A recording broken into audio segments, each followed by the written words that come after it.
Yung asawa ko po ay empleyado sa isang kumpanya.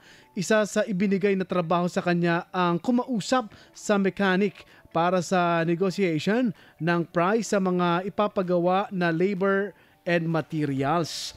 Nag-commission siya sa mechanic at pumayag naman ang mechanic na mag-commission sa labor and materials. Pero bandang huli po, attorney, nilaglag siya ng mechanic. Ngayon, gusto siyang sampahan ng embezzlement ng company. Ang sabi pa dito sa kanyang message, pasok po ba yon sa kasong embezzlement? Hindi naman siya nagnakaw. Wala namang services na inimbento.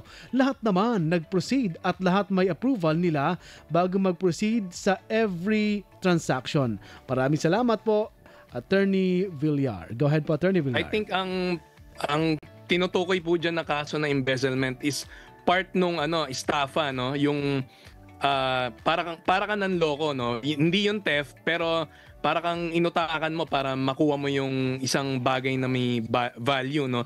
Parang niloko mo siguro yung boss mo, no? Hindi natin mahuhusgahan yan kung hindi natin alam yung buong facts, no? Yung ebidensya, no? Depende po sa abogado kung paano i-argue. Pero po, sa criminal case po, ang presumption lagi is presumption of innocence. At there is no law if there is no crime punishing it, no?